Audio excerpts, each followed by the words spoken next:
আমি কোরআন শরীফের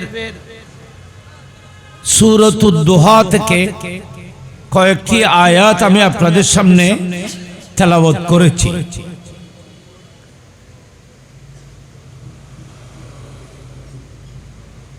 এই আয়াতগুলোর ব্যাখ্যা বিশ্লেষণ অনেক লম্বা সময়ের প্রয়োজন এবং আমি গুনাহগার দ্বারা যথাযথ আলোচনা তো সম্ভব হবে না। আমি এই আয়াতগুলো তেলাওয়াত করার পিছনে কারণ হলো এই আয়াতগুলোর তরজমা বিশ্লেষণে আহলুস সুন্নাত ওয়াল জামাতের আকীদা এবং হক বাতিলের পরিচয় এই আয়াতগুলোর তাফসীরের মধ্যে ক্লিয়ার হবে। একটু মনোযোগী, একটু মনোযোগী। ও আইবে কি ঠিক হইব না? হইব না ঠিক না? কি রে আই কিছু না বুঝলি তুমি বেরে যে লারত তারত তাকো দেইছি কতন ঠিক আছে কতন নষ্ট হই যাই আওয়াজ এলে কয় বাবা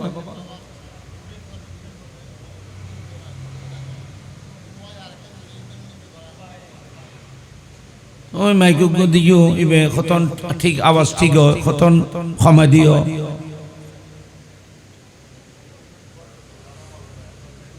উঠানো মাখিলে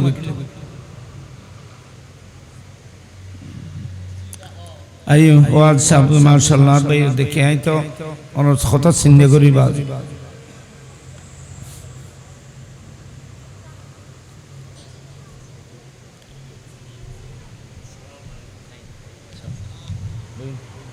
সেট দিও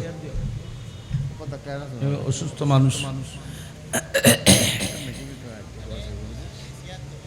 মাশাআল্লাহ।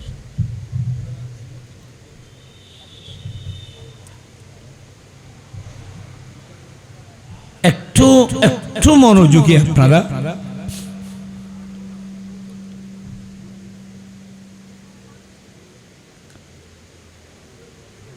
ওয়াজাদাকা বিসমিল্লাহির রহমানির রহিম ওয়াজাদাকা দাল্লান ফাহাদা। মাদ্রাসার ফল যারা কলেজ ইউনিভার্সিটির যারা জ্ঞানী আছেন যারা একটু এগুলো নিয়ে স্টাডি করেন ওয়াজ যারা বুঝেন আমি বিশেষ করে ওনাদের দৃষ্টি আকর্ষণ করব একটু মনোযোগী। এটা কোরআন শরীফের আয়াত সূরাতুদ দুহার একটি আয়াত ঠিক না? এটা সূরাতুদ দুহার একটি আয়াত।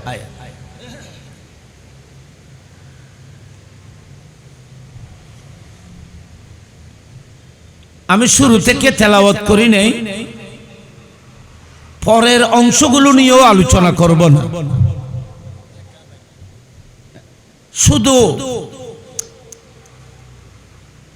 একটি এই আয়াতকে নিয়ে আমি আপনাদের সামনে আলোচনা করব। ওয়াজাদাকা দাল্লান ফাহাদা। আল্লাহ বলতেছেন ওয়াজাদাকা দাল্লান ফাহাদা, মাহবুব আমি আপনাকে দাল্লান পেয়েছি, আমি আপনাকে হেদায়েত দিয়েছি। আবার আর বললে করে কাবাই ফালার কাই নেই ক্ষমা দিও, একটু বন্ধ করে দিও।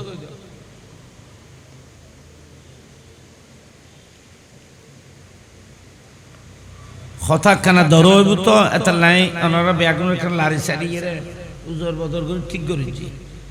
কারণ এখান জিনিস এখান উগ্র নোক্তা উগ্র কঠিন উগ্র মশলারে বুঝিল কোরআন উত্তন ইয়েন কঠিন ব্যাপার, এত সহজ জিনিস। আর এখানে তোমার তেলা দেখেন বিরক্ত লাগে। আয় তখন গান গাইতে না, আয় তখন ইন হইতে না, আয় কোরআন পয়েন্ট আলোচনা করছি। ইয়ান ওরা তো গ্রহণ করা পরিবর্তন লইবেললে চেষ্টা করা পড়বে, কষ্ট করুন। আমিও কষ্ট করব, আপনাদেরকেও কষ্ট করতে হবে। ওয়াজাদাকা দাল্লান ফাহাদা, আমি তোমাকে মাহবুব, আমি আপনাকে দল পেয়েছি,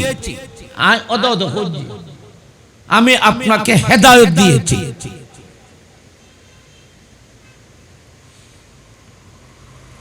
এখানে এই আয়াতকে কেন্দ্র করে হক এবং বাতিল, সুন্নি আর বাতিলের মধ্যে পার্থক্য দেখেন। আকায়েদে আহলে সুন্নাত ওয়াল জামাত কি, এটা এখান থেকে স্পষ্ট হয়। আমাদের আহলে সুন্নাত ওয়াল জামাতের আকীদা হলো রাসূল পাক সৃষ্টি থেকে শুরু করে পৃথিবীতে আগমন অনন্তকাল পর্যন্ত রাসূল পাক নবী ছিলেন, আছে, থাকবেন। এবং আমাদের নবী মুস্তাফা উনি মাসুম, সমস্ত গুণ থেকে পাক এবং পবিত্র। এটা হলো কি আহলে সুন্নাত ওয়াল জামাতের আকীদা। এমন কি প্রত্যেক নবী গুণ থেকে পাক, দোষ থেকে পাক, ভুল থেকে পাক, রং থেকে পাক। কোন নবী থেকে কোন রং, কোন ভুল, কোন গুনাহ কেউ যদি মানে তাহলে নবুয়তকে অস্বীকার করা হবে, আল্লাহর নির্বাচনের মধ্যে ত্রুটি মানা হবে, ঈমান চলে যাবে। সেজন্য সমস্ত উলামায়ে কেরাম এই কথার উপর একমত, সমস্ত নবীরা মাসুম এবং আমাদের নবী মাসুমদের, মাসুম যারা মাসুমিনদের সরদার সৈয়দুল মাসুমিন। আপনারা বলেন নবী সমস্ত পাপ গুনাহ এগুলো থেকে পাক, পবিত্র। এটা হলো কার আকীদা? বলেন আহলে সুন্নাত ওয়াল জামাতের আকীদা। কিন্তু কেউ যদি বলে নবী দোষে গুণে মানুষ, নবীকে যদি কেউ বলে দোষে গুণে মানুষ, নবীর গুণ মানা হয়েছে আবার নবীর ভিতরে দোষও মানা হয়েছে। যদি নবীকে দোষে গুণে মানা হয় উনি কি নবী থাকবে? বলেন কোন নবীর মাঝে যদি দোষ থাকে, কোন নবীর মাঝে যদি দোষ মানা হয় তাহলে নবীকে নবী মানা হলো না, আপনার ঈমান চলে যাবে, আপনি কাফের হয়ে যাবেন। নবীকে দোষে গুণে বলা নামাতে তারা নামাতে, নবীর মধ্যে দোষ মানা যাইব না। খেয়া আপনারা চিন্তা করেন তো, যদি নবীর মাঝে দোষ আর গুণ মানা হয় তো নবীর মধ্যে দোষ মেনেছেন, তো দোষ যখন আপনি মানবেন নবীর কাজের মধ্যেও দোষ থাকবে, নবীর কথার মধ্যেও দোষ থাকবে, নবীর উঠা বসার মধ্যেও দোষ থাকবে, শুদ্ধ থাকবে, দোষও থাকবে। তাহলে বলেন 30 পারা কোরআন তো নবীর সিনে থেকেই বের হয়েছে, তো কোরআন শরীফের সব আয়াত নিখুঁত কিভাবে থাকবে? এখানে তো দোষ থাকতে পারে। আর কোরআন শরীফ তো আসমান থেকে লিখিত নাযিল হয় নাই, কোরআন শরীফ তো রাসূল পাকের সিনে থেকে নাযিল আমাদের পেয়েছি। আমরা তো 30 পারা কোরআন রাসূল পাকের সিনে থেকে পেয়েছি। তো নবীর মাঝে যদি দোষ আর গুণ দুটোটা থাকে তো কোরআন শরীফ নিখুঁত কিভাবে হবে? কথা না বুঝো। 30 পারা কোরআন খাতুন বাড়ি, নবীতুন বাড়ি, নবী হইয়ের আমার নবী যখন বলেছেন এটা কোরআন, তখন মানুষ বলেছে এগুলো কোরআন। 30 পারা কোরআন নবীর সিনার মধ্যে নাযিল হয়েছে, কেউ জানে না নবীর সিনার মধ্যে কিভাবে নাযিল হয়েছে। অনেক সাহাবার কুলের মধ্যে রাসূল পাক আরাম করেছিলেন, ওহী নাযিল হয়েছিল, কিন্তু সেই সাহাবাও জানে না নবীর উপর ওহী নাযিল হচ্ছে। মাওলা আলী রাদিয়াল্লাহু তাআলার কোলের মধ্যে রাসূল পাক সের পাক রেখে আরাম করতেছেন, ওহী নাযিল হওয়া শুরু হলো। মাওলা আলী বলতেছেন, আমার এই রান নবীর ওজনে ফেটে খণ্ড খণ্ড হয়ে গেছে বলে আমি মনে করেছিলাম। নবী এইভাবে ওজন হয়ে গেছে। কিছুক্ষণ পরে নবী যখন নরমালে যখন আসলেন, আমার নবী বলতেছেন, আলী, আমার উপরে সূরাতুল কাউসার নাযিল হয়েছে। আপনারা বলেন, মাওলা আলীর কুলের মধ্যে কোরআন নাযিল হয়েছে, কিন্তু মাওলা আলী তো শুনে নাই। নবী বলার পরে, আমার রাসূল বলার পরে তখন সাহাবারা বুঝতে পেরেছেন এটা কোরআন। তাহলে কোরআন শরীফ কি আসমান থেকে লিখিত নাযিল হয়েছে নাকি নবী সিনায় নাযিল হয়েছে? আমার নবী পাঠ করেছেন এবং আমার নবী সাহাবায়ে কেরামদেরকে বলেছেন এটা কোরআন, এটা জিবরিলের মাধ্যমে কোরআন আমার উপর নাযিল হয়েছে, এটা কোরআন, কোরআনের মধ্যে তোমরা লিপিবদ্ধ করো। দেখেন, তো 30 পারা কোরআন কমপ্লিট নবীর সিনা থেকে, নবীর জুবান থেকে পেয়েছি। নবীর মাঝে যদি দোষ আর গুণ মানা হয়, তো কোরআনকে সম্পূর্ণ নিখুঁত কিভাবে মানবেন? এখানেও তো দোষ থাকতে পারে। যদি কোরআনের ভিতরে কোনো ধরনের দোষ মানা হয়, ঈমান থাকবে? নবীর মাঝে যদি দোষ মানা হয়, তো কোরআনও দোষী হয়ে যাবে।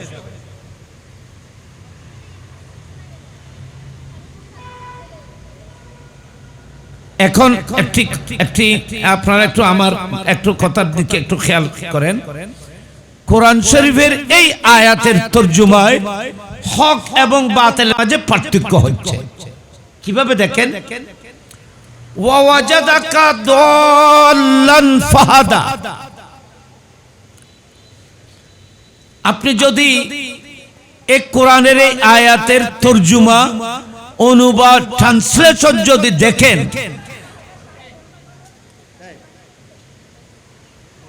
তাহলে আমি যেটা বলতে চাই, আপনার সব যাচাই বাছাই করতে পারবে। আপনি লাইব্রেরিতে গিয়ে বিভিন্ন মুক্তবাতুল ফিকিরের উলামায়ে কেরাম এই আয়াতের তরজুমা করতে গিয়ে এভাবে করেছেন, হে নবী, আপনাকে গুমরাহ পেয়েছি, হেদায়েত দিয়েছি। হে নবী, আপনাকে পথভ্রষ্ট পেয়েছি আমি আল্লাহ, আমি আপনাকে রাস্তা দেখিয়েছি। কি বুঝা গেল? নবী একসময় মধ্যে পথভ্রষ্ট আছে, গোমরাহ আছে, আল্লাহ নবীরই হেদায়েত দিয়ে। ইবো ইজে বাতিলর তরজুমা। আপনি ওয়াহাবিদের তরজুমা কোরআন যদি দেখেন, আশরাফ আলী থানভীর তরজুমা কোরআন দেখেন, মুফতি শফি দেওবন্দির তরজুমা কোরআন যদি দেখেন, আবুল আলা মওদুদির তফহিমুল কোরআন যদি দেখেন, তাহলে আপনারা দেখবেন এখানে তরজুমা করা হয়েছে ওয়াজাদাকা দাল্লান, হে নবী, আপনাকে পথভ্রষ্ট গুমরাহ পেয়েছি, আমি আল্লাহ রাস্তা দেখিয়েছি।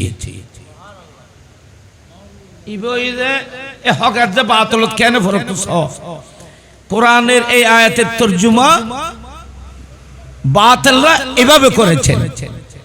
এখন যারা আহলুস সুন্নাত ওয়াল জামাত, আকায়েদে আহলুস সুন্নাত, নবীর শান ও মর্যাদাকে যারা বুঝে, এরা কি তরজুমা করতেছেন? আমি আপনাদের সামনে সুন্নিদের বিভিন্ন তাফসীরের কিতাব থেকে একটি কিতাবকে আমি আপনাদের সামনে বলছি, তরজুমা কিতাব, তরজুমা কোরআন।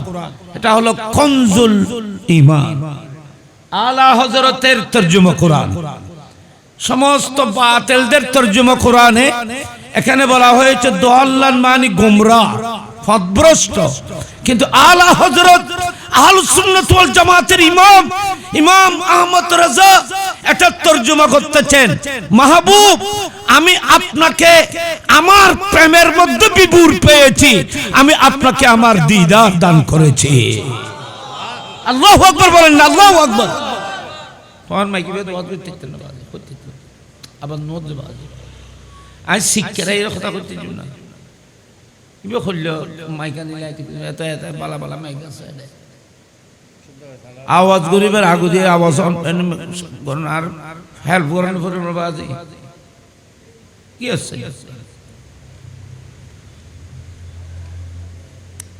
ইয়া কিয়ল জি ওয়াজাদাকা দাল্লান ফাহাদা এই আলেম অলতরা বাতখে বলে গিয়ে তো বাতখে থেকে সমস্যা আনতে তো আলেমের দরকার আলেম ওলামা তাইলে তোই ভালো লাগে ইতারা বাতান ফরে খাইতে দেরি ইতারা খেয়াল করে যদি কেউ তেমন খোঁজে এই সময় খাইনে ফেলাইলি হরদে যদি ফানো যায় বাড়ি সমস্যা নয় মাশাআল্লাহ শুকরিয়া এখানে খেয়াল করুন হক যে বাতিলের পার্থক্য এই ওয়াজাদাকা দাল্লান বাতিলরা এর তরজমা করেছে নবীকে গুমরাহ বলেছে রাসূল পাক সাল্লাল্লাহু আলাইহি ওয়াসাল্লামকে কেউ যদি গুমরাহ বলে পথভ্রষ্ট বলে ঈমান থাকবে বড় করে বলেন ঈমান থাকবে কিন্তু আপনি আশরাফ আলী থানভীর তরজমা কোরআন দেখেন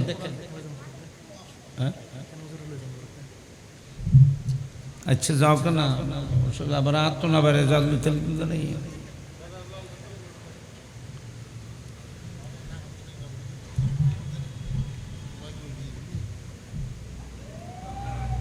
আপনি সমস্ত বাতিল যারা তাদের অনুবাদ তরজমা কোরআন যদি দেখেন তখন আপনারা দেখবেন এখানে দাল্লান মানে বলা হয়েছে গুমরাহ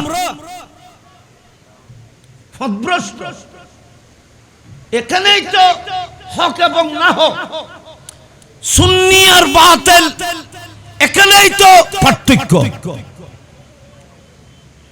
আহলুস সুন্নাত ওয়াল জামাত এটা তরজমা করতেছে নবীকে গুমরাহ বলা যাবে না পথভ্রষ্ট বলা যাবে না বরং এখানে দাল্লানের অর্থ হলো হে মাহবুব আমি আপনাকে আমার প্রেমের মধ্যে বিভোর পেয়েছি আমি আপনাকে দিদার দান করেছি কত সুন্দর তরজমা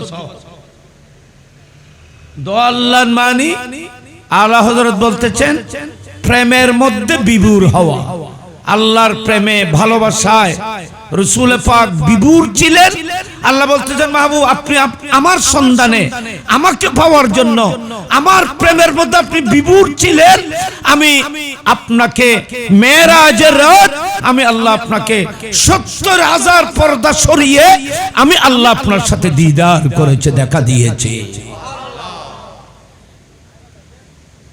ইয়ানে না সুন্নি হলো তরজমা নবী শানুই আলহামদুলিল্লাহ বড় করে আহলুস সুন্নাত ওয়াল জামাতের এবং বাতিলের মাঝে পার্থক্য কি জানেন বাতিলরা সুযোগ পেলে রাসূল পাক সাল্লাল্লাহু আলাইহি ওয়াসাল্লামের শানে বিয়াদবি করবে আর সুন্নিরা যেখান থেকে বিয়াদবি হয় সেখান থেকে মুস্তাফার শান বের করবে এলা আইয়ুন হঠাৎ এনে কই ফেলাইলেন এখন আমি আপনাদের খেদমতে বাতিলরা যে তরজমা করেছে নবী গুমরাহ ছিল গুমরাহ মানে বুঝুন না পথভ্রষ্ট নবী গুমরাহ ছিল না করতে ও আর নবী কত গুমরাহ ছিল না শিশুকাল থেকে আমাদের নবী কি 40 বছর পরে নবী হয়েছে না মায়ের গর্ভ থেকে যখন এসেছেন তখন থেকে নবী মায়ের গর্ভে আসার আগেও নবী বাবার পৃষ্ঠে আসার আগেও নবী আল্লাহ পাক সর্বপ্রথম নবীকে সৃষ্টি করেছেন নূর থেকে যখনই সৃষ্টি করেছেন তখন থেকে সৈয়দুল আম্বিয়া করে সৃষ্টি করেছেন রাসূল পাক আজল থেকে নবী তো একজন নবী গুমরাহ করতে পারে আমরা বেগুনে জ্ঞানী মানুষ জানুন হাদিস শরীফে আছে যে কুনতু নবিয়ান ওয়া আদামু বাইনাল মা'i ওয়াত তিন আমি তখন থেকে নবী ছিলাম যখন আদমের সৃষ্টিও হয় নাই আমি নবী তখন থেকে নবী ছিলাম যখন আদমের সৃষ্টি হয় নাই। তোমরা এনকা লাগাই না কিছু এই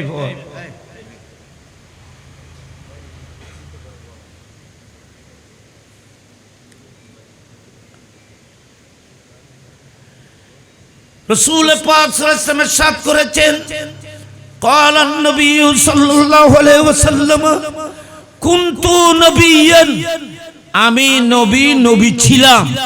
কখন? যখন আদমের সৃষ্টিও হয় নাই, আদম আলাইহিস সালামের অস্তিত্ব বিকশিত হয়নি, তখন আমি নবী ছিলাম। এখন আসুন, এখানে যে দল্লান মানে গোমরাহ নয়, তার দলিল আপনারা কোরআন থেকে শুনেন। যারা গোমরাহ বলেছে তারা একদিকে রাসূল পাকের ইসমতের উপর হামলা করেছে, অন্যদিকে কোরআনের আয়াতকে অস্বীকার করেছে। সুতরাং এই ধরনের তরজমা যারা করেছে তাদের ঈমান খতরায় আছে। আমরা তাদেরকে ঈমানদার বলতে পারবো না, কারণ নবীকে যারা গোমরাহ বলবে তারা মুমিন কিভাবে হবে বাবা? প্রশ্ন আছে না? এখন আসুন কোরআনে পাক কি বলতেছে দেখেন।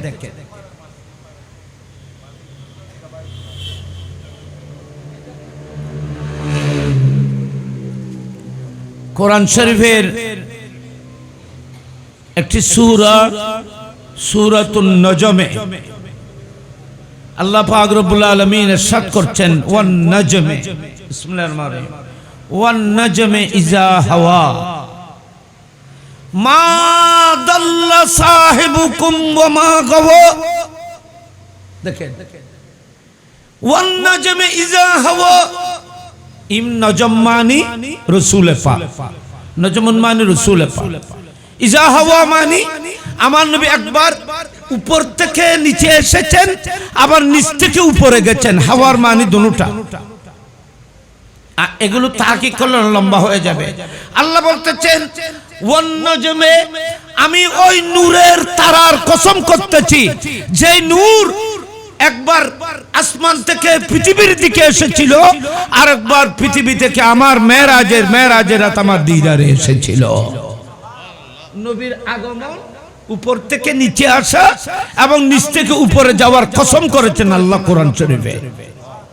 ওয়ান নজমে ইযা হাওয়া, তারপর বলতেছেন যেই নজমের আমি কসম করতেছি, যিনি মেরাজ রাত আমার কাছে গমন করেছেন, আবার তোমাদের মাঝে সেই মেরাজ করে আবার তোমাদের মাঝে প্রস্থান করেছেন, আমি সেই নূরের কসম করতেছি, সেই মাহবুব নবী মুস্তাফা কেমন জানো?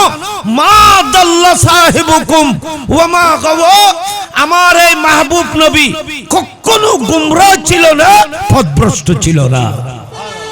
আল্লাহর কোরআনে জান নবী কোন সময় কি নোয়াছিল? গোমরাহ নোয়াছিল, পথভ্রষ্ট নোয়াছিল। তো কোরআনে জান নবী গোমরাহ নোয়াছিল, পথভ্রষ্ট নোয়াছিল। তাহলে কোরআন নবীকে যদি এখানে গোমরাহ বলা হয়, তো কোরআন শরীফের ওই আয়াতকে অস্বীকার করা হবে।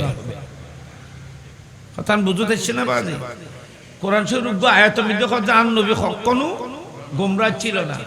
ইউমিতে যদি নবীর তরজমা যদি ওয়াজাদাকা দাল্লান এর তরজমা যদি এভাবে করা হয় যে নবী গোমরাহ ছিল, তাহলে কোরআন শরীফের ওই আয়াতের সাথে সংঘর্ষ হয়ে যাবে।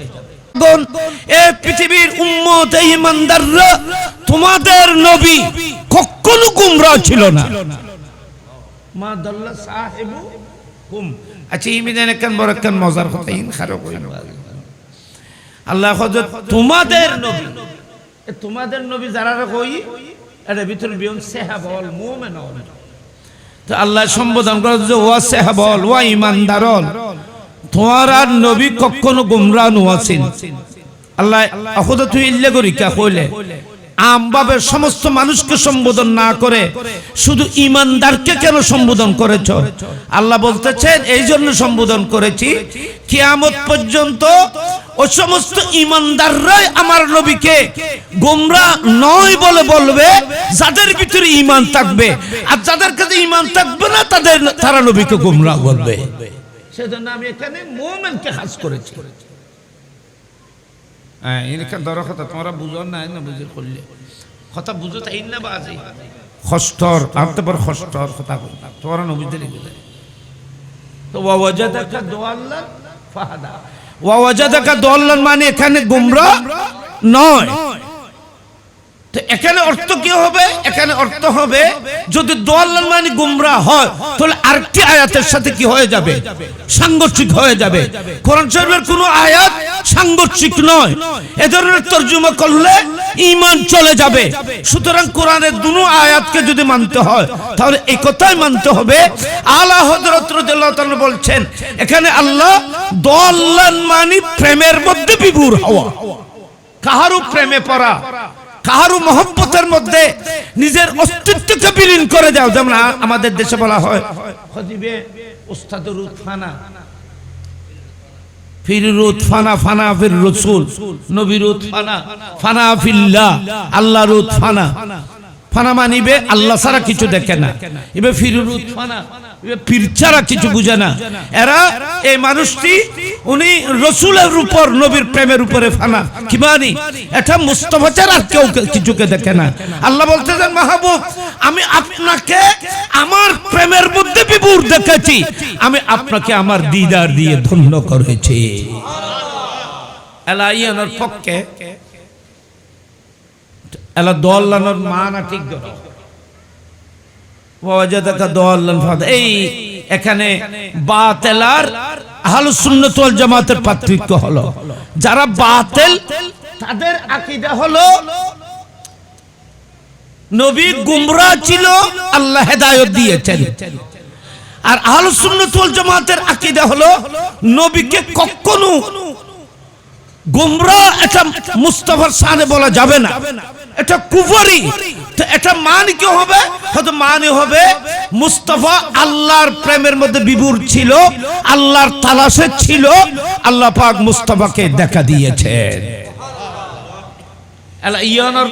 ইয়ান এই তরজমার পক্ষে এখন আই ওনার সামনে কিছু দলিল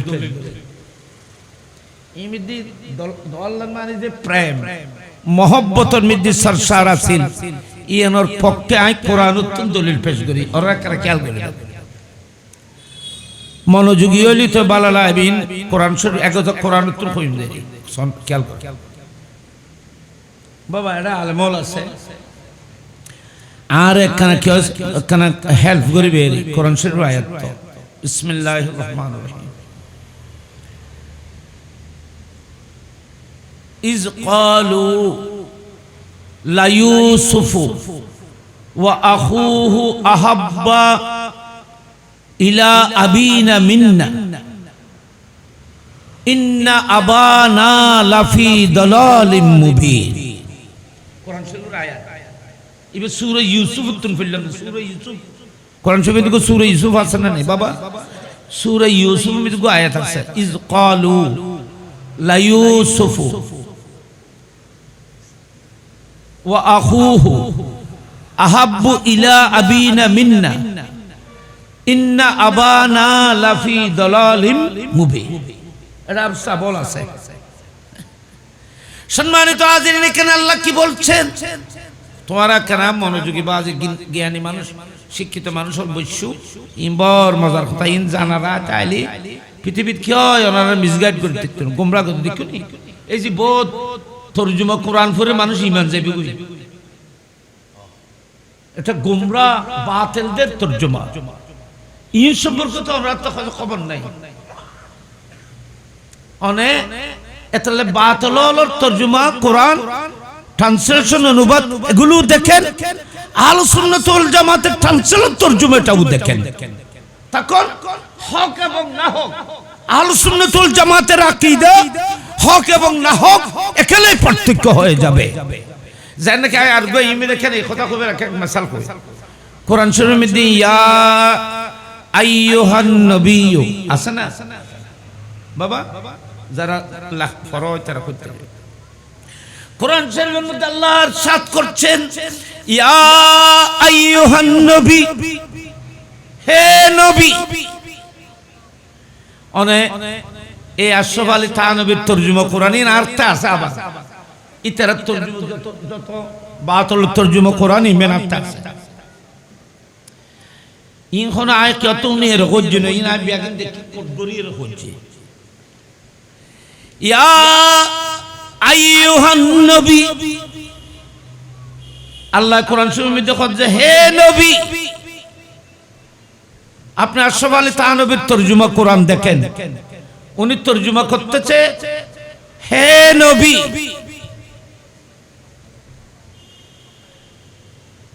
আর অন্যান্য তাফসীরের কিতাবে তরজমা ট্রান্সলেশন অনুবাদ যেগুলো উর্দু ভাষায় করা হয়েছে এগুলোর মধ্যে আপনি যখন দেখবেন তখন এটা তরজমা করা হচ্ছে হে নবী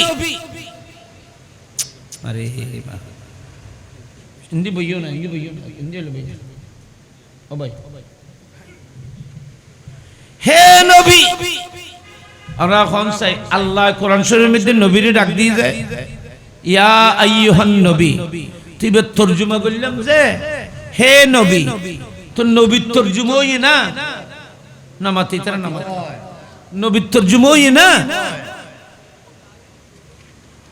অনেজে কোরআন শরীফের অনুবাদ করে বললে বসুন ইয়া ইবে তরজমা অনে করলেন হে নবী হে তো নবী ইবে তরজমা করেন বলতুন শব্দ নবী কইতে কোরআন ইবের অনুবাদ আপনাকে বাংলায় যখন তরজমা করবেন এটার অনুবাদ করতে হবে না নয়তো নবীর মানা কিভাবে বুঝবে মানুষ উর্দুতে করলো আপনি সে নবীর মানা তো করতে হবে উর্দু ভাষায় আল্লাহ যেভাবে বলেছেন সেভাবে বলে দেওয়ার নাম তো তরজমা না অনুবাদ নয় এটা থেকে বলা হয় নকল আপনি যেভাবে বলেছেন এভাবে আমি বলেছি এটা কি ট্রান্সলেশন এটা কি অনুবাদ নাকি হুবহু নকল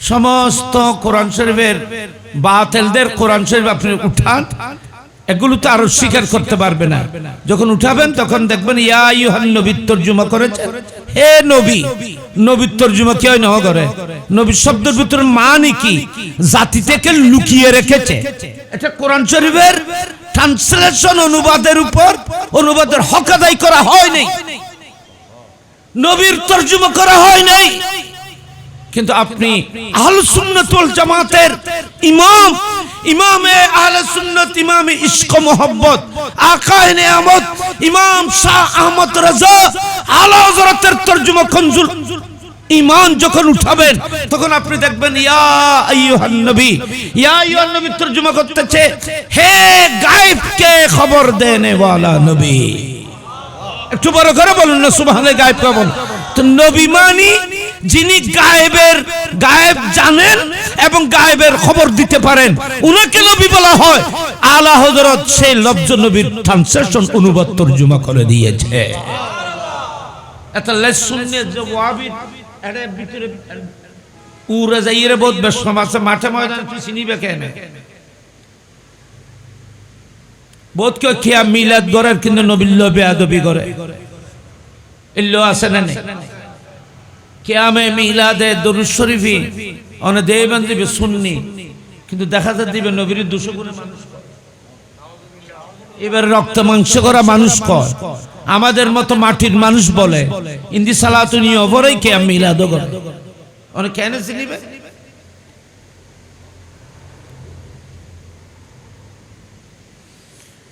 এদিকে রাসূল পাক সাল্লাল্লাহু আলাইহি ওয়াসাল্লামকে হায়াতুন নবী মানেন আবার তাদের ভিতরে একদল রাসূল পাককে মৃত্যু নবী বলে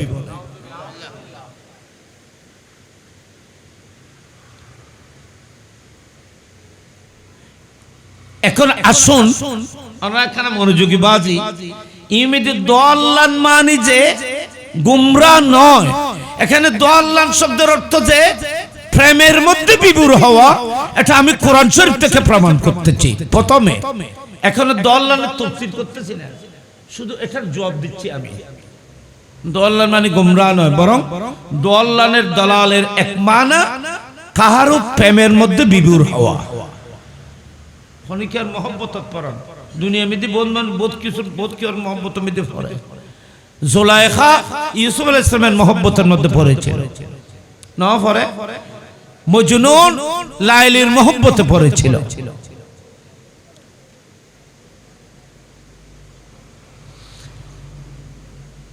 ফরহাদ শিরির প্রেমে পড়েছিল।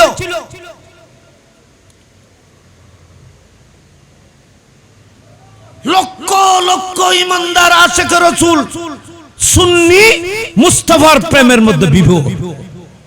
আপনি যদি গৌসুল আজম মেজবান্ডারি হযরত বাবাজান কিবলার দিকে দেখেন, সেই বাবাজান কিবলা ইউসুফ সানি নবীর মুস্তাফার নূরের প্রেমের মধ্যে পড়েছিল। এত লেভেলে দুনিয়াদারি আর খবর।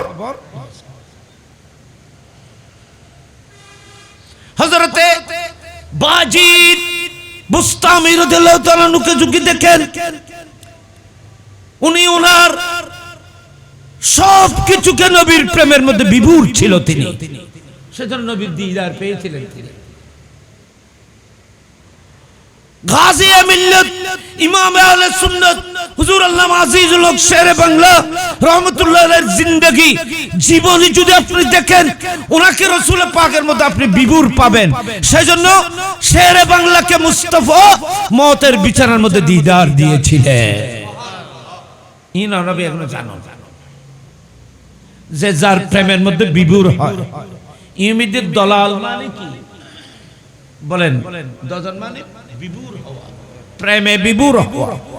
কেউ কাহারও প্রেমের মধ্যে পড়া।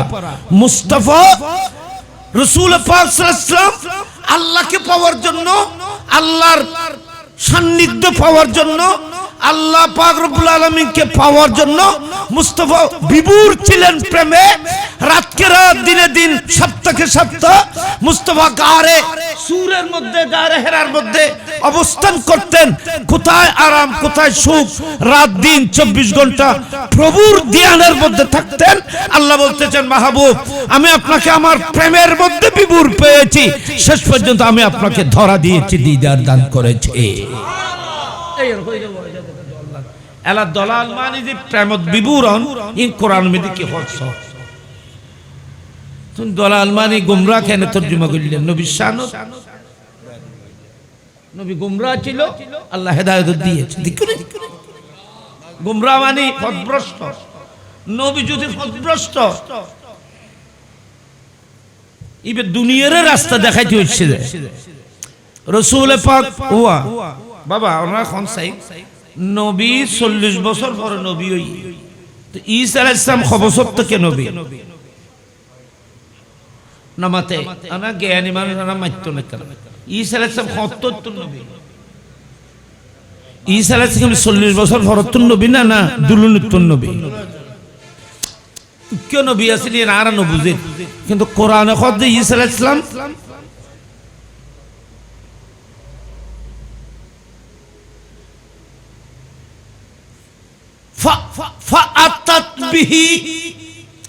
فأتت به تحمله قالوا يا مريم لقد جئت شيئا فريا। এটা আবু সাবল খেয়াল করো, আর কোন আবু সাব না। হযরতে মরিয়ম ঈসা আলাইহিস সালাম যখন পৃথিবীতে আসলো, নবজাত শিশু, এই হযরতে সাইয়েদনা ঈসা আলাইহিস সালামের জন্ম আজকে পৃথিবীতে এসেছে, ওনাকে কোলে নিয়ে সেই বাইতুল লাহাম থেকে মসজিদে বাইতুল মুকদ্দাসের দিকে এসেছিল। তখন বাইতুল মুকদ্দাসে 350 আলেম ছিল, পাদরি ছিল বড় বড় ইহুদি, বড় বড় আলেম। তেরা বলতেছে, ইয়া মারইয়াম লাকাদ জিতে শাইয়াম ফরিয়া। ও মারইয়াম, তোরা তুমি দিবে, এই শিশু তুমি কোথায় পেয়েছো? তুমি তো মারাত্মক অপরাধ করেছো, তুমি তো এক বিরাট অপরাধ গুনাহ করেছো। মা কানা আবুকুম রাসূল ওয়া মা কানাত উম্মুকা বাগিয়া। আল্লাহ কোরআনে বলতেছেন, হে মরিয়ম তোমার বাবা ইমরান তো বড় পবিত্র মানুষ ছিল, তোমার মাও তো বড় পবিত্র ছিল, কি কাজ করেছো তুমি? মরিয়ম আলাইহিস সালামের বেগুন গো সাবসেশন গজ্জে রব নামাতে তারা নামাতে ইয়া মারিয়াম লাকাদ জিত শাইয়্যান মারিয়াম হ্যাঁ তারপর কি মা কানা আবুকি ইমরাআসুইন মা কানা আবুকে ওনার বাপ তো পবিত্র মানুষ আছেন তোমার বাপ তো বড় বুজুর্গ মানুষ আছেন ইমরান মা কানা আবুকে ইমরাআসুইন ওয়া মা কানাত উম্মুকে বাগিয়া ওনার মা তো বড় পবিত্র মেয়ে ওয়াসিল রমণী তুমি সেই ঘরে জন্ম হয়েছে তোমার একই কাজ করেছো তুমি উগো মানসি উগো ফুয়া এখানে অপরাধ করলি না হয় ওটা তোর বাপ তো বড় সম্মানী মানুষ আছে তুই এলাকার বড় সম্মানী মানুষের ফুয়া তুই কি যুদ্ধে তুই চুরি কেন করলি তুই এত বড় অন্যায় কেন করলি তোর বাপ তো বড় সম্মানী মানুষ আছে এগুলো কথা হয় না এত ইয়া না কাণ্ডত্ববাদী আপনি সম্মানী হলেও আপনার ছেলে মেয়ে যদি সম্মানী না হয় আপনার সম্মান আপনার ইজ্জতের যদি গুরুত্ব না বুঝে এটাও তো আপনার একটা অ্যাক্সিডেন্ট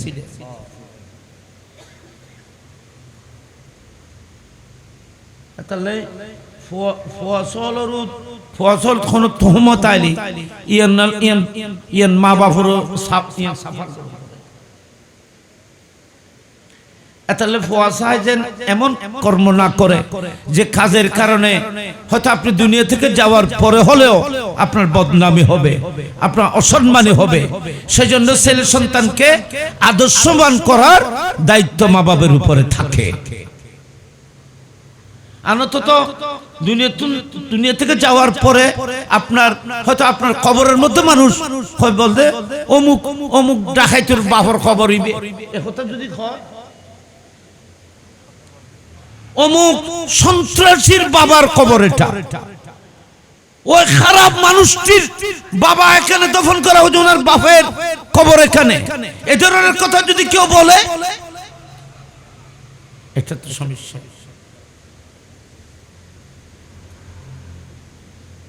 সম্মানিত হাজিরিন হযরতে মরিয়ম আলাইহিস সালাম এটা তো আল্লাহর পক্ষ থেকে এক ইমতিহানের শিকার হয়েছিলেন তিনি সেই মরিয়ম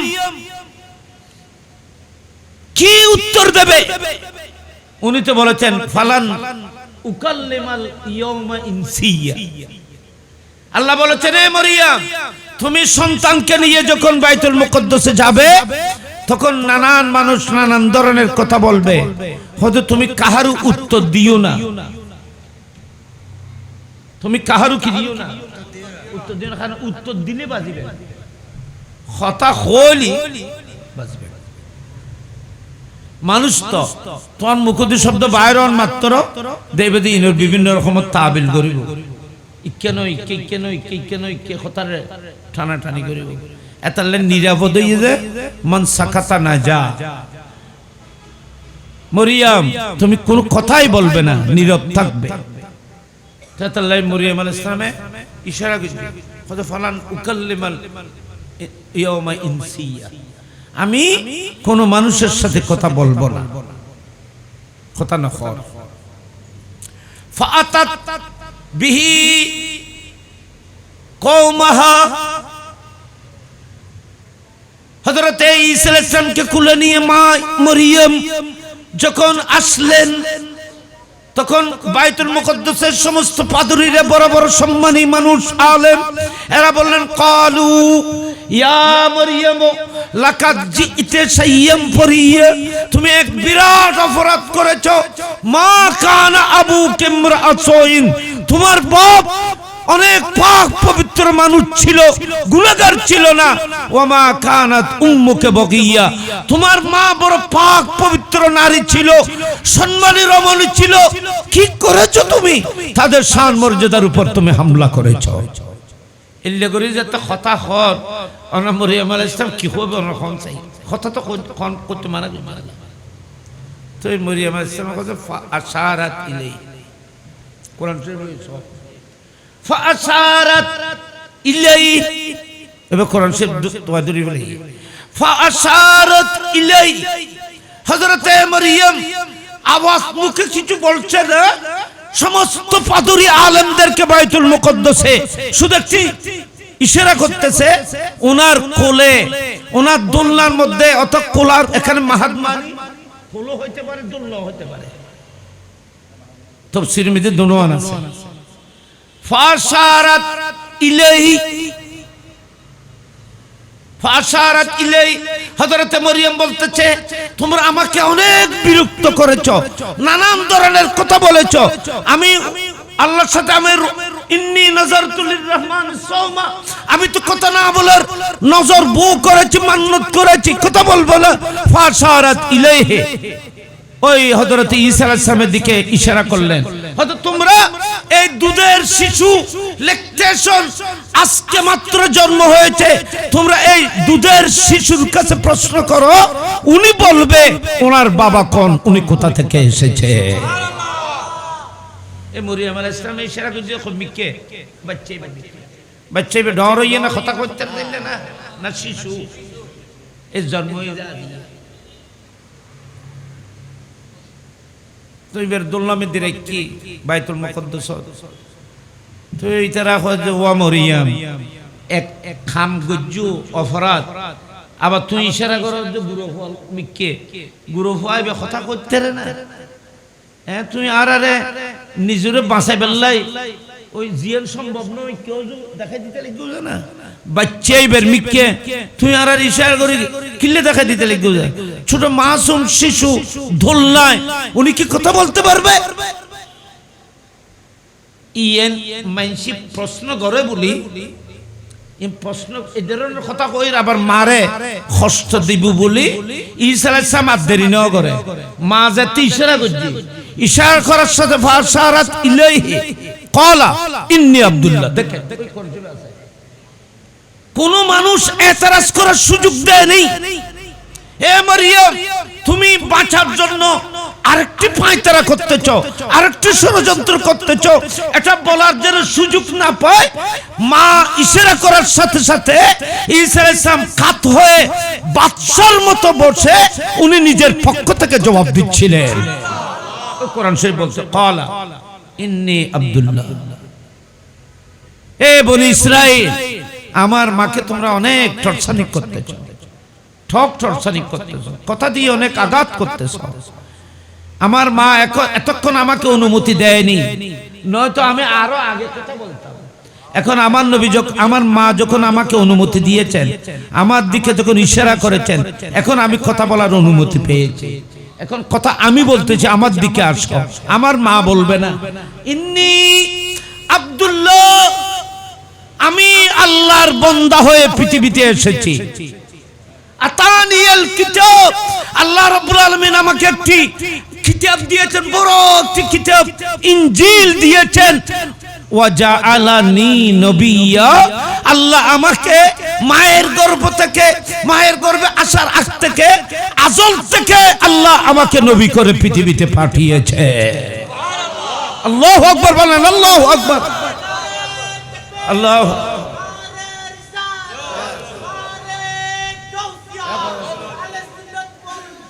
জিন্দা জিন্দা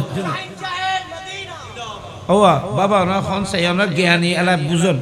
ঈসা আলাইহিস সালাম দুল্লাতুন ফয়লের দিন, তারপর ফয়লের দিনুত্তুন নবী এলান করছে দেয় না, ইয়া আগতুন নবী, আগতুন নবী আছে দিয়ে নমানিল দুলুতুন ফয়লের দিনুত্তুন নবী মান পরিবার নবী কি খন জানা খন কথা মাথা, কারণ ঈসা আলাইহিস সালাম দুলুতুন খোঁজে জালানি নবিয়া, এটা আলেমাল আছে ফুসল্লন জালা ইবে মাজি সিগা, জালা নি মানে আমাকে, এটা ফার্স্ট টেন্স, অর্থাৎ বলতেছেন আল্লাহ আমাকে নবী বানিয়েছেন, বানাবে এটা বলে নাই, আল্লাহ আমাকে নবী করে দুনিয়াতে প্রেরণ করেছে। ঈসা আলাইহিস সালাম দুলুতুন নবী, ঈসা আলাইহিস সালাম দুলুতুন নবী। আহা অনা খন সাই ঈসা আলাইহিস সালাম নবী, কিন্তু আর নবীর সামনে তো উম্মত। ঈসা আলাইহিস সালাম নবী, ঈসা আলাইহিস সালাম বনি ইসরাইল খ্রিস্টান হলোর নবী, কিন্তু আমাদের নবীর সাথে যদি আপনি একটু তুলনা করে দেখেন, তখন ঈসা আলাইহিস সালামকে আপনারা দেখবেন আমার নবীর উম্মতের কাতারে। ঈসা আলাইহিস সালাম আমাদের নবীর উম্মত, কিয়ামতের আগে পৃথিবীতে আসবেন। ঈসা আলাইহিস সালাম পৃথিবীতে এসে ফজরের নামাজে আসবেন, ফজরের নামাজে আসবেন, একামত হয়ে যাবে।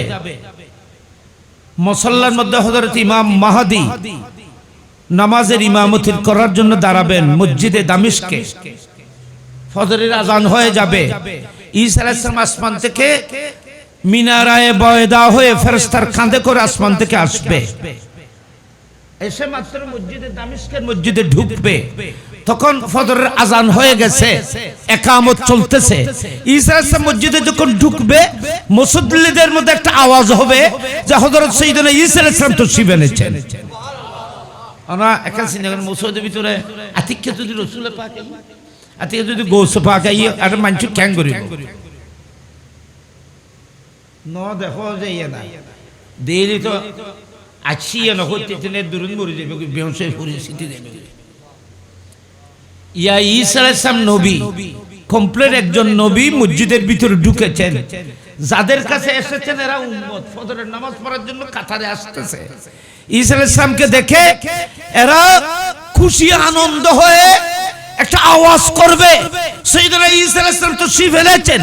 ইমাম মাহদী মুসল্লায় ইমামতির মুসল্লায় দাঁড়িয়েছেন, এখনো তাকবীরে তাহরিমা বলে নাই।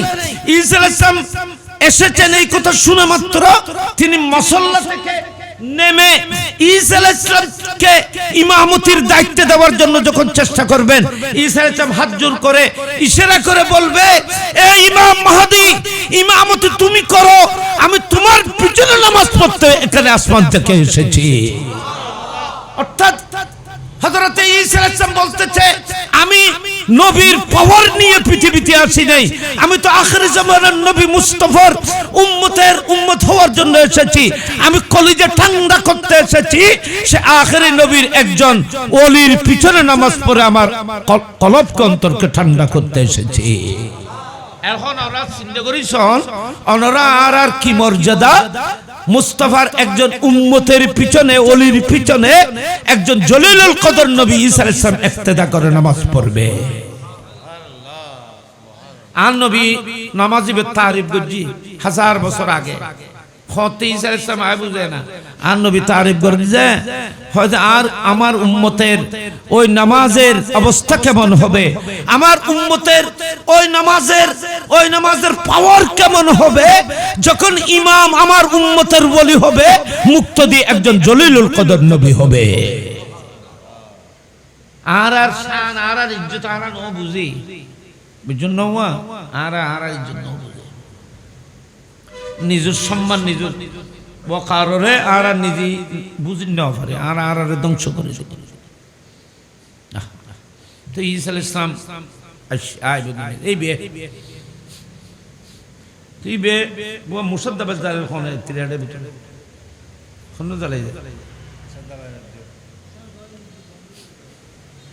একবার একবার আইজ একবার নেক্সট টাইম ও দুঃখ তো এর ঈসা আলাইহিস সালাম কত নবী বাবা। তো ঈসা আলাইহিস সালাম আমাদের নবীর, উনি আমাদের নবীর কি নবী না উম্মত? তো নবীর আমাদের নবীর উম্মত 1,24,000 নবীরা আমাদের নবীর উম্মত।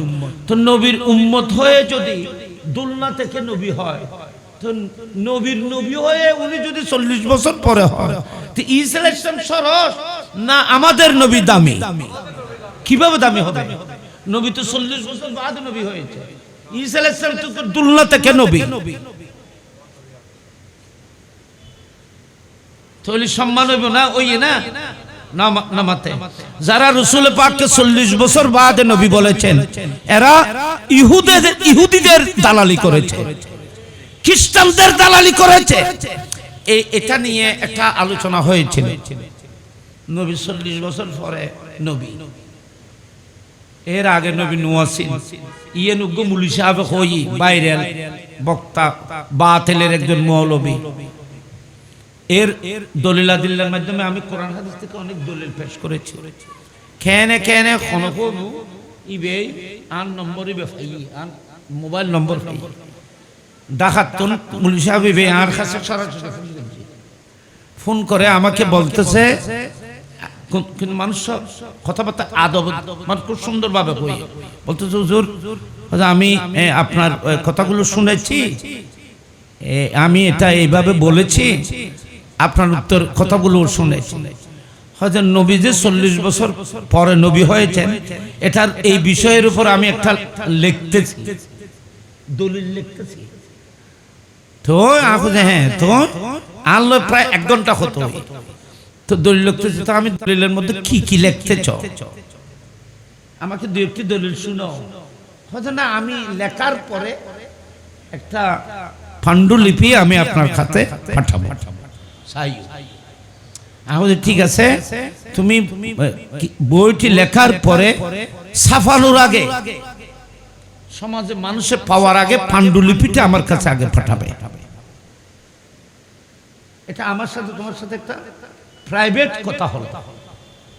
তোমার দলিলাদিল্লা যদি গ্রহণযোগ্য হয় তাহলে ছাপাবে, সমাজের মধ্যে তার বিশৃঙ্খলা হবে না। তুমি তোমার দলিলগুলো লেখো, আমিও আমার দলিলগুলো লিখতেছি। হযরত রাসূলুল্লাহ পাক সাল্লাল্লাহু আলাইহি ওয়াসাল্লাম কি 40 বছর পর্যন্ত নবী হয় নাই? আগে যে এই দলিল আমি কিছু কিছু দলিল বললাম, এতে কি বুঝছো? কোনো গোড়া আধা 1 ঘন্টার মতো আলোচনা হই। ফোন করছি যে ইবে আইন হবে এদিকে পয়সা করে আয় কিনলে করতাম ইবে করছি। অনেক কথা বলার পরে শেষ পর্যন্ত বলতেছে, হুজুর আমি আপনাকে শ্রদ্ধা করি, আপনার কথাগুলো ভালো লেগেছে, ঠিক আছে আমি এগুলো লিখে আপনাকে জানাবো। প্রায় 8-9 মাসের মতো 1 বছর খাসারাই, কিন্তু ও আর খাসার সেকেন্ড বার ফোন ন করে, কোনো পাণ্ডুলিপি ন করে। এবং শেষ পর্যন্ত জানতে পারলাম উনি মিডিয়ার মাধ্যমে এটা যে ভুল স্বীকার করেছে, এটা ভুল স্বীকার করেছে। আমি আগে দলিল কোনো দলিল দলিল লেখে মানুষ অজ্ঞ জিনিস দলিল হয়তো লাইল অজ্ঞ দুয়া দলিল তাইব না। তো তুমি একটা দলিল পেশ করো, রাসূল পাক সাল্লাল্লাহু আলাইহি ওয়াসাল্লাম 40 বছর পরে যে নবী, এটার উপর দলিল পেশ করো একটা। তো উনি তো সাডালি আমাকে কোনো দলিলই পেশ করতে পারলো না। তো আমি কোরআন শরীফ থেকে এই দলিলগুলো পেশ করেছি। আমাদের নবীর, আমাদের প্রিয় নবীর উম্মত মুস্তাফার উম্মত যদি দুলনা থেকে নবী হয়, তো নবীর উম্মতের মধ্যে যদি দুলনা থেকে নবুয়ত লাভ করা হয়, তো মানুষ কি বলবে? যিনি দুলনা থেকে নবী তাকে আফজল বলবে। 40 বছর পরে যিনি নবী হয়েছেন তার চাইতে ওই নবী আফজল যেই নবী দুলনা থেকে নবী। আপনি কি বলবেন? এটা তো হতে পারে না। তো হতে না পারলে আপনাকে নবীকে ঈসা আলাইহিস সালামের আগে নবী মানতে হবে। আগে যদি নবী মানে তাহলে ঈসা আলাইহিস সালাম যখন পৃথিবীতে আসে নাই এর আগ থেকেও নবীকে নবী মানতে হবে। আচ্ছা ইয়েনে কেন কইলাম আর গো এনে পাশাপাশি কোরআন উত্তর অনেক কেন কালিমে মর রাইবে আর নবী 40 বছর বাদ নবী নূহ মা বাবা নবী যেতে নবী তখন নবী সৃষ্টি নূহ স্বর্ণত মানব পিতা আদমের সৃষ্টিও হয় নাই, তখন থেকে আমাদের নবী মুস্তাফা নবুয়তের দায়িত্ব পালন করতেছিলেন। আর গো আয়াতুন এনে কথা প্রসঙ্গ হিসেবে আমি আপনাদের খেদমত বলছি, আপনারা শিক্ষিত মানুষরা এসেছেন। কি বলতেছে? ইয়া ইয়া ইয়াহিয়া ইয়া ইয়াহিয়া খুযিল কিতাবা বিকুওয়া ওয়া আতাইনাহুল হুকমা সাবিয়্যা। কোরআন শরীফে আছে ইয়া সূরা মারইয়াম। ইয়া ইয়াহিয়া এ ইয়াহিয়া ও যাকরিয়া আলাইহিস সালামের বেটা, ইয়া ইয়াহিয়া ইয়াহিয়া আলাইহিস সালাম তো ছোড়ো, ইয়া ইয়াহিয়া খুযিল কিতাবা বিকুওয়া। এ ইয়াহিয়া আমি তোমাদের পূর্বে তোমার পূর্বে তৌরাত কিতাব নাযিল করেছি, সেই তৌরাত কিতাবকে মজবুত করে ধরো। ওয়া আতাইনাহুল হুকমা সাবিয়্যা। আল্লাহ বলতেছেন আমি ইয়াহিয়া আলাইহিস সালামকে নবুয়ত দান করেছি উনার বয়স যখন 3 বছর। সুবহানাল্লাহ না বড় করি। আল্লাহ বলতেছেন ইয়াহিয়া আলাইহিস সালামকে 2 বছর বয়সে নবুয়ত দান করা হয়েছে। কেউ কেউ বলতেছে 5 বছর বয়সে। হযরত আব্দুল্লাহ ইবনে আব্বাস রাদিয়াল্লাহু তাআলা বলছেন হযরত ইয়াহিয়া আলাইহিস সালামকে আল্লাহ 3 বছর থেকে নবুয়তের মাকাম দান করেছিলেন। তো ইয়াহিয়া আলাইহিস সালাম 3 বছরের তো নবী, আর আর নবী যদি 40 বছরের তো নবী হয়, তো ইয়াহিয়া আলাইহিস সালাম উত্তম নবী, ঈসা আলাইহিস সালাম উত্তম নবী। তো ইউন কি নবীর উম্মত না খ্রিস্টানের দালাল? কারণ উনি আপনি দালালি করতেছেন খ্রিস্টানের। আল্লাহ বিয়াগুন কবুল করো, আমিন। খন বড় করি আর কেন বড় করে খন আমিন। আপনারা বলেন ঈসা আলাইহিস সালাম দোলনা থেকে নবী, ইয়াহিয়া আলাইহিস সালাম 3 বছর থেকে নবী। আমাদের নবী তখন থেকে নবী যখন ঈসা আলাইহিস সালামের বাবা আদমের সৃষ্টি হয়নি। ইয়াহিয়া আলাইহিস সালামের বাবা জাকারিয়া নবীদের পিতা, মানব জাতির পিতা সৃষ্টি হয় নাই। আমার নবী বলতেছেন আমি তখন থেকে নবী ছিলাম। কথা শেষ, কথা কি শেষ? আমি যেটা বলতে চেয়েছিলাম, হযরতে মরিয়ম ইশারা করেছিলেন, ফাশারাত ইলাই, ইশারা করেছিলেন এদিকে দেখো। তখন ঈসা আলাইহিস সালাম দুলনা থেকে বলেছিলেন ইন্নী আব্দুল্লাহ আতানিয়াল কিতাব ওয়া জাআলানি নবিয়্যা। তো উনি দুলনা থেকে নবী। সুবহানাল্লাহ, বড় করিয়ে রে। তো আমাদের নবী মহান না ঈসা আলাইহিস সালাম মহান? ঈসা আলাইহিস সালামের অনারেটি বড় না আমাদের সম্মান? আমাদের নবী মুস্তাফা অনারেবল, বড় পজিশন, শানওয়ালা।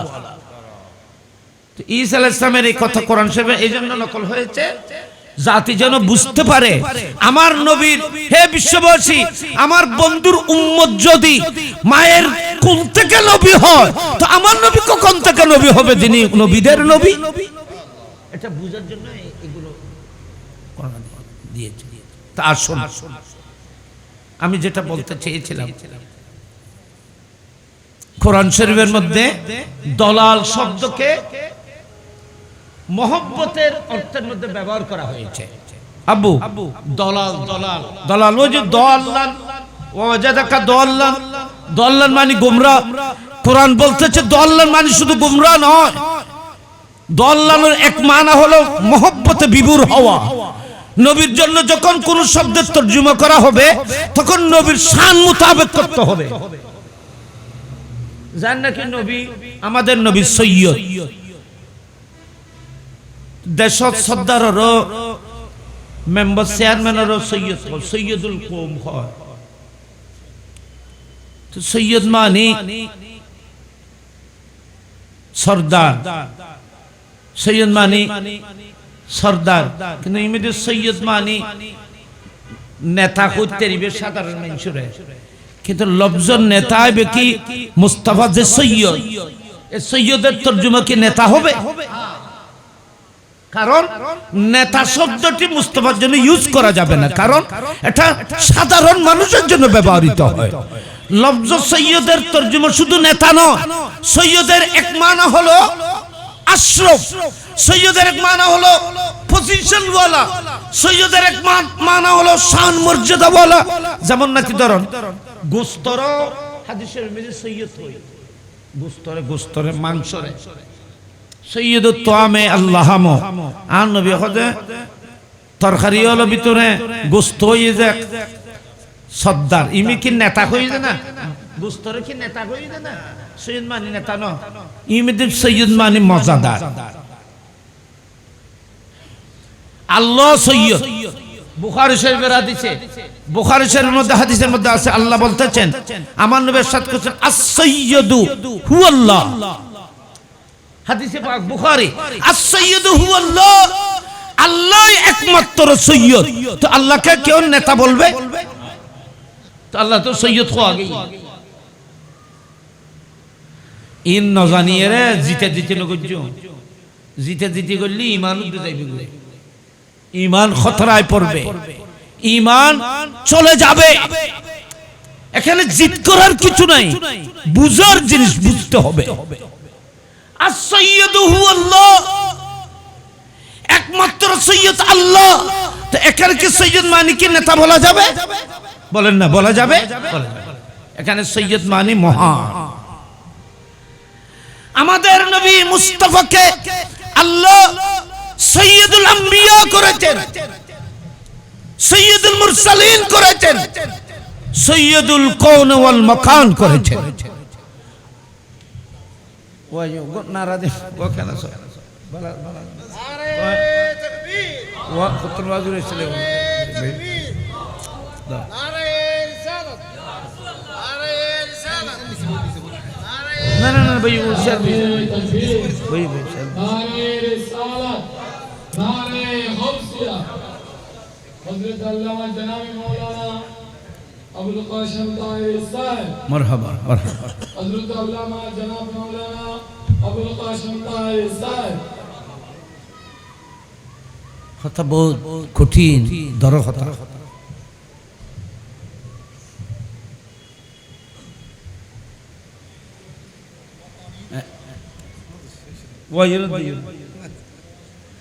সম্মানিত হাজিরিন, কথা ইবে যাইতাইছি হুজুর তকরি করিব আই আই যে কথা দিন দজি ইন কথা কইতে লাইনে গোড়া রাত রাত গেলে গিয়ে এতক্ষণ কথা শেষ করতে ধন্যবাদ। এতক্ষণ কথা এটা আছে। তো এখানে যে আমি যেটা বললাম সেটা হলো দলানের এক মানা আল্লাহর প্রেমের মধ্যে বিভোর হওয়া।